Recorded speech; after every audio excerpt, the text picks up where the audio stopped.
सभी को Vidya Bharati YouTube channel में नमस्कार। आज के इस कक्षा में हम लोग पद्य परिचय के विषय में पढ़ेंगे। बच्चों, ये चीज़ आप 9th से लेके क्या 6ठी 7वीं 8वीं से लेके 12वीं तक लगातार पढ़ते चले आ रहे हैं। और पद्य या काव्य क्या है? हम किसी पद्य या काव्य कहते हैं वह रचना जो रस, छंद, अलंकार, यति, गति से युक्त होती है, वह पद्य या काव्य कहलाती है। कैसे कहलाती है? जिस तरीके से मान लीजिए आपने एक कविता सुनी, चमक उठी सन 57 में वह तलवार पुरानी थी, चमक उठी सन 57 में वह तलवार पुरानी थी, बुंदेले हर बोलो के मुँह हमने सुनी कहानी थी, हमने सुनी कहानी थी, खूब लड़ी मर्दानी वह तो झांसी वाली रानी थी।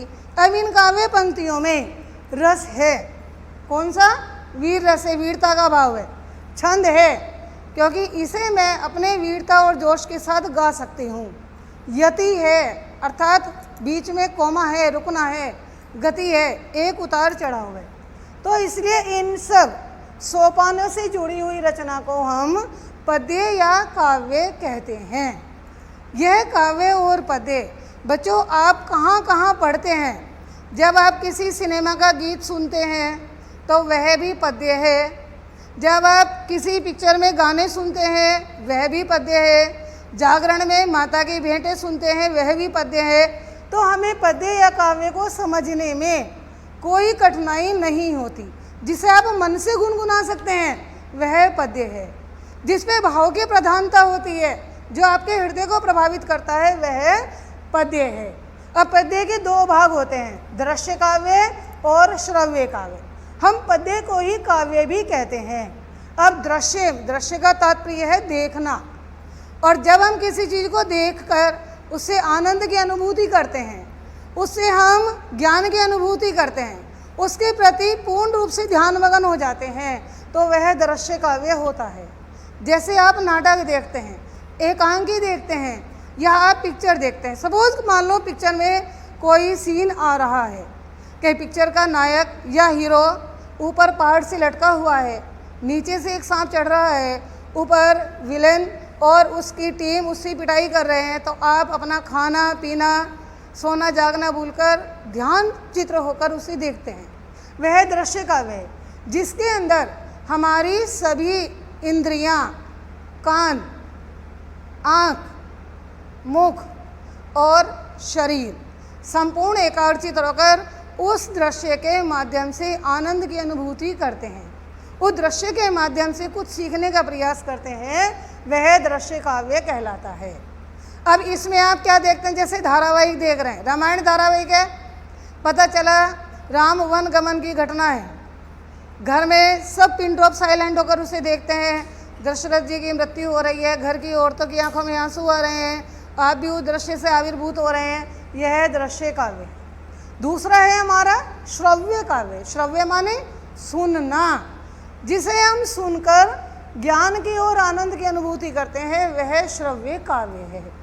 बच्चों, ये जो आप कवियों के चित्र देख रहे हैं, जैसे सूरदास है, कबीरदास है, तुलसीदास है, इन कवि भी आपके श्रव्य काव्य के अंतर्गत आते हैं। क्यों आते हैं? रामचरितमानस से आपने घर में अखंड रामचरितमानस का पाठ रखा हुआ है। हनुमान चालीसा शुरू हुई, जय हनुमान ज्ञान गुण सागर, तो आप मन में कल्पनाएं करते हैं कि हनुमान जी संपूर्ण ज्ञान के सागर हैं, वे अतुलित बल के स्वामी हैं। तो जो कल्पना के आधार पर हमें आनंद और ज्ञान की अनुभूति कराती है, वह श्रव्य काव्य है। श्रव्य काव्य में सबसे अधिक एकाग्रचित हमारा मन, हमारे कान और हमारा मुख होता है, क्योंकि हम पढ़ते हैं, पढ़ने के बाद हम सुनते हैं, फिर लिखते हैं। यह श्रव्य काव्य है। बच्चों, दृश्य काव्य का कोई भेद नहीं होता। अतः दृश्य काव्य में आप उदाहरण देखिए, नाटक है, एकांकी है, सिनेमा है। आप टेलीविज़न पर जब क्रिकेट का मैच की कमेंट्री देखते हैं, लाइव टेलीकास्ट देखते हैं, तो वह भी दृश्य काव्य के अंतर्गत आता है। श्रव्य काव्य के अंतर्गत है, जिसमें हम सुनकर आनंद और ज्ञान की अनुभूति करते हैं। श्रव्य काव्य के दो भेद हैं, प्रबंध काव्य और मुक्तक काव्य। प्रबंध प्रा माने विशेष रूप से, बंध माने बंधा हुआ, अब किस में बंधा हुआ? रस्सी से बंधा हुआ तो नहीं, किसी कपड़े से बंधा हुआ नहीं, बल्कि भागों से या सर्ग से या अध्यायों से या कांड से बंधा हुआ जो काव्य होगा वह प्रबंध काव्य होगा। प्रबंध काव्य के भी 3 भेद होते हैं। महाकाव्य, महा माने बड़ा, अर्थात जिस काव्य ग्रंथ का आकार बहुत बड़ा हो। कैसे? जैसे श्री रामचरितमानस, यह प्रबंध काव्य के अंतर्गत आता है, क्योंकि इस प्रबंध काव्य में यह महाकाव्य है, बड़ा ग्रंथ है, और इस बड़े ग्रंथ के अंदर आप 7 कांड पढ़ते हैं, तभी तो वह महाकाव्य हुआ। और प्रबंध हुआ क्योंकि 7 कांड एक साथ एक दूसरे के साथ जुड़े हुए हैं, एक दूसरे से बंधे हुए हैं। जैसे बालकांड, अयोध्या कांड, अरण्य कांड, किष्किंधा कांड, फिर किष्किंधा कांड के बाद आपका आता है सुंदरकांड, लंका कांड और उत्तरकांड। ये सारे कांड एक दूसरे से बंधे हुए हैं। और बालकांड से यदि हम कहानी का आरंभ करते हैं, कथानक का आरंभ करते हैं, तो प्रभु श्री राम के जन्म की कारण, प्रभु श्री राम के जन्म की परिस्थितियाँ, फिर जन्म और उनका विवाह शादी तक का की घटनाओं का चित्रण बालकांड के अंदर है। उसके बाद भगवान श्री राम का अयोध्या में राज्याभिषेक, राज्याभिषेक के न होने पर वनवास गमन, ये अयोध्या कांड है। फिर उनका वन वन में आगे बढ़ना अरण्य कांड है। फिर सीता जी का हरण होना, और उसके बाद किष्किंधा में हनुमान जी सुग्रीव आदि से मिलना, किष्किंधा कांड है। फिर हनुमान जी का सीता की खोज में जाना, सुंदर कांड है। फिर रावण के साथ युद्ध होना, समुद्र पर पुल बांधना, लंका कांड है। और अंत में राम राज्य का सुखद अंत, यह आपका उत्तरकांड, ये महाकाव्य है। महाकाव्य प्रबंध काव्य के अंतर्गत आता है। पद्मावत, साकेत, रामचरितमानस आदि ग्रंथ महाकाव्य के अंतर्गत आते हैं। बच्चों, हमारे प्रत्येक काल में महाकाव्य की रचना हुई है। जैसे आपके आदि काल में महाकाव्य है पृथ्वीराज रासो, बीसल देव रासो, प्रमाल रासो आदि। आपके भक्ति काल में महाकाव्य है पद्मावत, श्री रामचरितमानस। आपके रीति काल में महाकाव्य है रामचंद्रिका। और आपके आधुनिक काल में अर्थात द्विवेदी युग में महाकाव्य है आपका साकेत, प्रिय प्रवास। और इसके बाद द्विवेदी युग के बाद आता है आपका छायावाद, उसका सर्वश्रेष्ठ महाकाव्य है कामायनी। छायावादो उत्तर काल में महाकाव्य है उर्वशी। इस तरीके से आपके महाकाव्य की रचना हुई। महाकाव्य के बाद दूसरा भाग है इसका खंड काव्य। खंड माने टुकड़ा, अर्थात किसी पौराणिक ग्रंथ का एक भाग, किसी पौराणिक ग्रंथ के किसी एक पात्र के जीवन चरित्र की रचना, किसी एक पात्र के प्रमुख विशेषताओं का उल्लेखनीय चित्रण। जैसे आप अपनी कक्षा में रश्मिरथी खंड काव्य पढ़ते हैं, उस खंड काव्य में, या आपने 10th में मातृभूमि के लिए खंड काव्य पढ़ा था, उसका एक नायक था। मातृभूमि के लिए का नायक कौन था? चंद्रशेखर आजाद। रश्मिरथी का नायक कौन है? कर्ण। तो महामानी बड़ा एक ऐसा ग्रंथ जो काफ़ी मोटा होता है, जिसमें 7 से 10 तक के सर्ग या भाग होते हैं, उसे महाकाव्य कहते हैं। महाकाव्य के अंतर्गत पद्मावत, साकेत आदि महाकाव्य आते हैं। बेटे, प्रत्येक युग में महाकाव्य की रचना हुई। कोई ऐसा युग नहीं गया हमारे यहाँ हिंदी साहित्य में, काव्य में, जिसमें महाकाव्य प्रबंध काव्य नहीं लिखे गए हों। जैसे आदिकाल में पृथ्वीराज रासो, बीसल देव रासो, ठीक है, परमाल रासो, ये महाकाव्य थे। भक्ति काल में पद्मावत, श्री रामचरितमानस, ये महाकाव्य थे। रीति काल में रामचंद्रिका महाकाव्य के अंतर्गत आता है। आधुनिक काल के अंतर्गत आपके साकेत, प्रिय प्रवास, द्विवेदी युग खड़ी बोली के महाकाव्य हैं। छायावाद में कामायनी सर्वश्रेष्ठ महाकाव्य है। छायावादोत्तर काल में आपका उर्वशी महाकाव्य है। इसके बाद आता है खंड काव्य। खंड माने टुकड़ा, अर्थात टुकड़ा छोटा भाग। इसके भाग से, इसके नाम से ही पता लगता है, अर्थात ऐसा काव्य ग्रंथ जो बहुत छोटा है, जिसका कथानक अत्यंत संक्षिप्त होता है, जिसके अंतर्गत बहुत शीघ्रता के साथ कथानक चलता है, वह खंड काव्य कहलाता है। इस खंड काव्य में किसी पौराणिक पात्र, किसी प्रसिद्ध पात्र, किसी प्रसिद्ध महापुरुष के जीवन की कथा का वर्णन होता है। जैसे रश्मि रथी खंड काव्य आप अब कक्षा द्वादश में या 12 में पढ़ेंगे। इसमें कर्ण के जीवन चरित्र की कथाओं का उल्लेख है। मातृभूमि के लिए खंड काव्य आपने 10th में पढ़ा था। इसके अंतर्गत आपने चंद्रशेखर आजाद का जीवन चरित्र पढ़ा।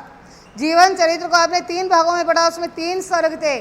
पहले सर्ग में उनका बाल्यकाल विद्यार्थी जीवन था, दूसरे सर्ग में उनके जीवन की घटनाओं का चित्रण था, उनके जीवन के संघर्षों का चित्रण था, और अंत में बलिदान में उनके जीवन के शहीद होने का चित्रण था।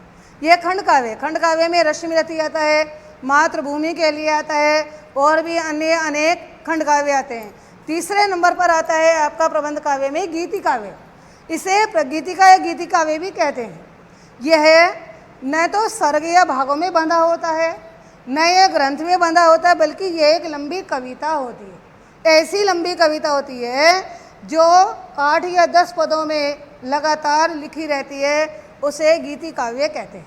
जैसे झांसी की रानी है, यह एक लंबी कविता है। यह एक निराला की दान कविता है, वह लंबी कविता है। उसमें एक कथानक संक्षिप्त कविता के रूप में लिखा हुआ है, उसे गीति काव्य है। झांसी की रानी है, कविता का आरंभ होता है, चमक उठी सन 57 में वह तलवार पुरानी थी, बुंदेले हर बोलो के मुँह हमने सुनी कहानी थी।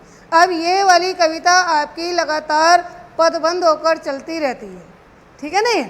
इसी प्रकार प्रबंध काव्य के बाद श्रव्य काव्य का दूसरा भाग है मुक्तक काव्य। मुक्तक काव्य के 2 भाग हैं, पाठे मुक्तक और गेय मुक्तक। पाठे जैसा कि इसके नाम से ही पता लग रहा है, पढ़ना, जिसमें हम पढ़कर ज्ञान और आनंद की अनुभूति करते हैं, वह पाठ्य काव्य कहलाता है। जैसे कवि निराला की तोड़ती पत्थर, यह पाठ्य मुक्तक काव्य है। जैसे कवि अज्ञे की हिरोशिमा, यह पाठ्य काव्य के अंतर्गत आती है। अब तोड़ती पत्थर आप देखेंगे, वह तोड़ती पत्थर देखा उसे इलाहाबाद के पथ पर। आप कितनी भी कोशिश करें उसे तबला, हारमोनियम, ढोलक के साथ गाने की, नहीं गा सकते, क्योंकि वह पाठ्य काव्य है। दूसरा है गेय मुक्तक काव्य, अर्थात ऐसा स्वतंत्र काव्य जिसे हम गा सकते हैं।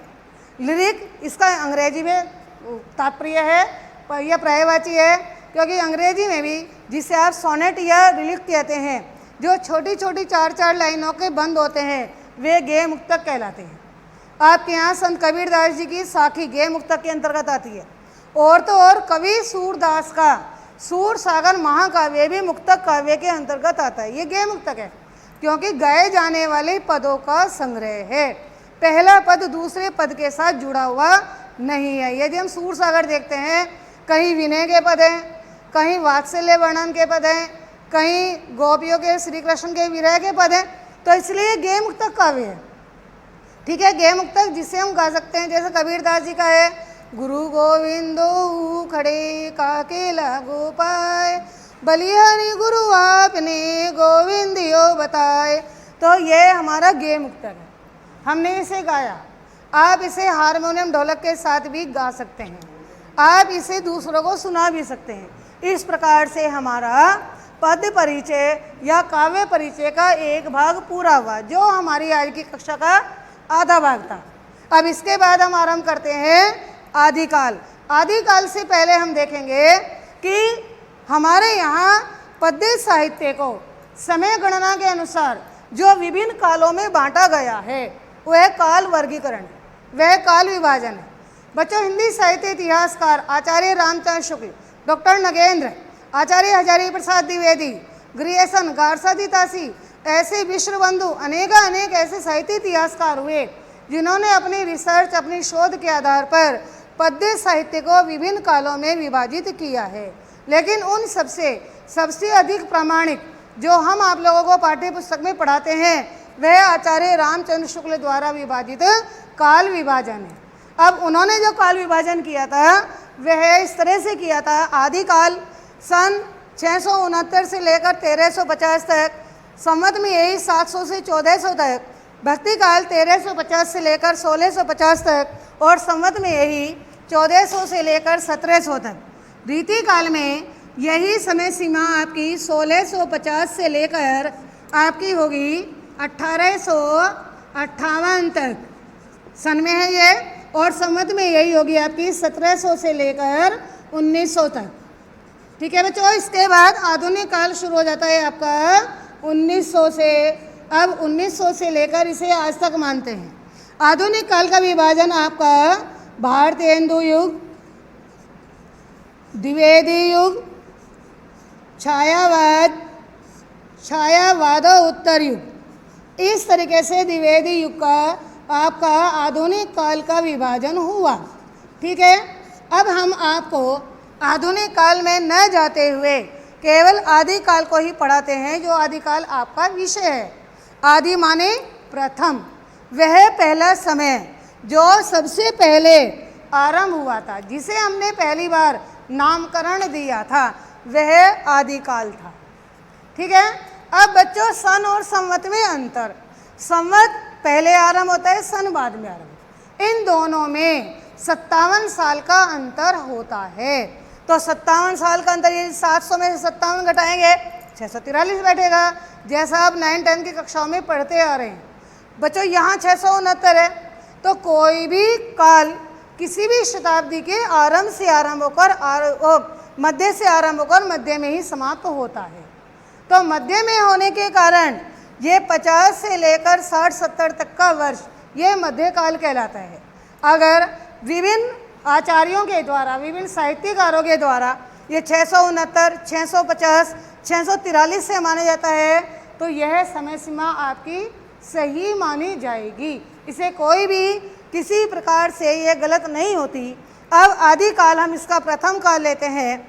आदिकाल हमारा पद्य साहित्य का प्रथम युग है, जिसकी समय सीमा संवत में यही होगी 700 से लेकर 1400 तक। ठीक है, आदि माने प्रथम काल। ये इस प्रथम काल की परिस्थितियां क्या थी, अब आप इसे समझिए। इसके आधार पर आपको सारा साहित्य और विशेषताएं समझ में आ जाएंगी।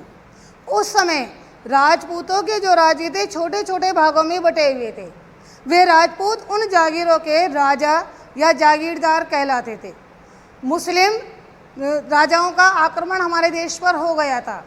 एक तरीके से उथल पुथल और संक्रांति का काल था। जो राजपूत राजा थे वो अपने अहंकार के अंदर चूर थे, इसीलिए वो आपस में लड़ते रहते थे। उनके आश्रय में रहने वाले कवि उनकी श्रृंगार की, उनकी वीरताओं की प्रशंसा करते रहते थे। ठीक है, विभिन्न प्रकार के धर्म खंडित होकर अलग अलग भागों में विभाजित हो रहे। जैसे बौद्ध धर्म आया, यह भी आदिकाल के समय में ही आया। जैन धर्म है, यह भी उसी समय में पन पाता है 669 के आसपास। तो उनका प्रभाव भी हमारे साहित्य पर पड़ा। इसीलिए आदिकाल का की जो परिस्थितियाँ थी वे राजपूत राजाओं के आक्रमण से प्रभावित थी, बौद्ध और जैन धर्म से प्रभावित थी, मुस्लिम धर्म के आक्रमणों से, उनके कवियों से प्रभावित थी। इसी के आधार पर आदिकाल के साहित्य को हमने 5 भागों में विभाजित किया है। सबसे पहला आता है सिद्ध साहित्य। ये जो सिद्ध साहित्य कौन है? ये बौद्ध धर्म के वज्रयान सिद्ध कवियों के द्वारा रचित रचनाओं को कहा गया है। ठीक है, इस सिद्ध साहित्य के अंतर्गत बौद्ध धर्म के वे आचार्य, वे सिद्ध कवि आते हैं जो अपने आप को सिद्धि प्राप्त करने वाले कवि मानते थे। ये मंत्रों के द्वारा सिद्धियाँ प्राप्त करते थे, अतः ये सिद्ध कवि कहलाते थे। इनका द्वारा रचित साहित्य सिद्ध साहित्य कहलाता था। इस सिद्ध साहित्य के अंतर्गत सरहपा सबसे प्रथम कवि आते हैं। यहाँ आपके लिए एक इम्पोर्टेंट प्रश्न बनता है कि हिंदी काव्य का सर्वप्रथम कवि किसे माना जाता है? तो सरहपा को माना जाता है। यह प्रश्न आपकी परीक्षाओं की दृष्टि से वेरी वेरी इंपॉर्टेंट है। इसके अलावा सरहपा, गोणिप्पा, डोम्बिप्पा, कुणिप्पा, लुइपा आदि ये सिद्ध साहित्य के कवि है। दूसरा जैन साहित्य जो जैन कवियों के द्वारा आया, इसमें सर्वश्रेष्ठ आचार्य देवसेन को माना जाता है। इनकी रचना है श्रावकाचार, ये इनका काव्य कृत है। इसके अलावा विजय सेन सूरी ये भी कवि हैं और जिनकी बाहुबली रास ये रचना है।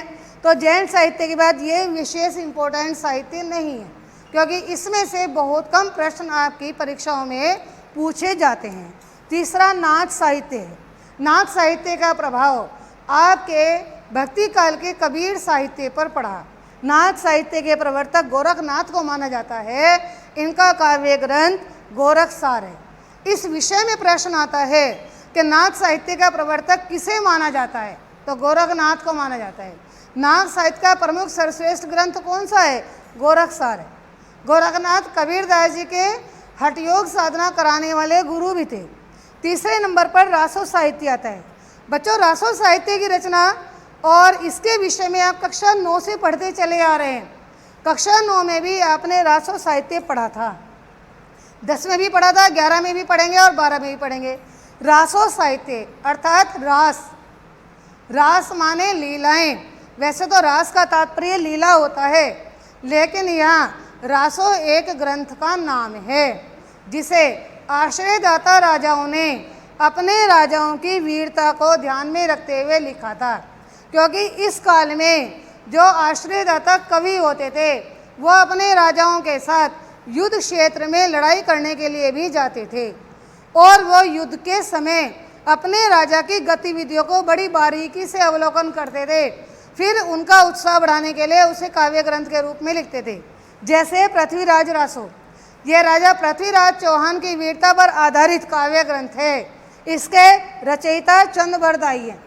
चंद्रबरदाई सर्वश्रेष्ठ कवि हैं और पृथ्वीराज रासो के विषय में भी बहुत सारे प्रश्न आपकी परीक्षाओं में आते हैं। जैसे आदिकाल का सर्वश्रेष्ठ और प्रमुख महाकाव्य कौन सा है? पृथ्वीराज रासो। पृथ्वीराज रासो में कितने प्रकार के छंद और कितने प्रकार के सर्गों का प्रयोग किया गया है? तो 68 प्रकार के छंदों का प्रयोग किया है। 68 ही उसके अंदर पर्व या सर्ग हैं। इसके अलावा पृथ्वीराज रासो का प्रधान रस कौन सा है? तो श्रृंगार और वीर पृथ्वीराज रासो का प्रधान रस है। इसके अलावा और प्रश्न आता है कि आदिकाल के सर्वश्रेष्ठ महाकाव्य का नाम उल्लेख कीजिए, तो भी पृथ्वीराज रासो का नाम ही आता है। दूसरा प्रश्न रासो ग्रंथों के आधार पर बनेगा परमाल रासो पर आधारित। परमाल रासो को आलाखंड भी कहते हैं। इसके कवि जगनिक है। इसके विषय में प्रश्न बनते हैं कि आदिकाल का आलाखंड कौन सा ग्रंथ जाना जाता है? तो परमाल रासो जाना जाता है। परमाल रासो के रचयिता कौन है?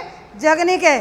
परमाल रासो में किसकी कथा का वर्णन किया? आला और उदल, ये दो राजपूत राजा थे, योद्धा थे। उन्होंने युद्ध में जो वीरतापूर्ण चित्रण किया है, वीरता दिखाई है, उसका वर्णन परमाल रासो के अंतर्गत किया गया है। इसके बाद बच्चों लास्ट होता है हमारा लौकिक साहित्य। लौकिक साहित्य हमारा बहुत उससे क्या कहते हैं, मुस्लिम धर्म से प्रभावित था। जो मुस्लिम राजाओं के साथ, उनके साथ जो कवि आए, उनके साथ जो कविता करने वाले हैं, उनके साथ जो गीत गाने वाले आए, उन्होंने लौकिक साहित्य की रचना की। इनमें सर्वश्रेष्ठ नाम आता है अमीर खुसरो का। अमीर खुसरो को के विषय में प्रश्न आता है कि खड़ी बोली का प्रथम कवि किसे माना जाता है? तो अमीर खुसरो का माना जाता है। अमीर खुसरो की रचना है खालिक बारी, यह इनके द्वारा रचित ग्रंथ है। अब बच्चों इसके अलावा ढोला मारूरा दोहा, यह भी लौकिक साहित्य का ही ग्रंथ है।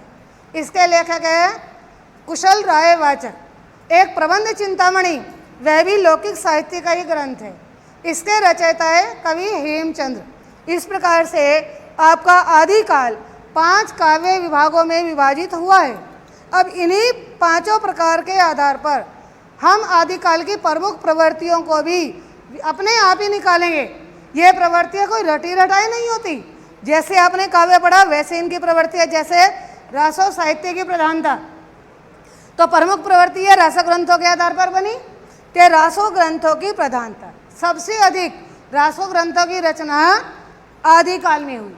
उसके बाद बच्चों आश्रयदाता कवि रीतिकाल में थे, लेकिन मातृभूषण।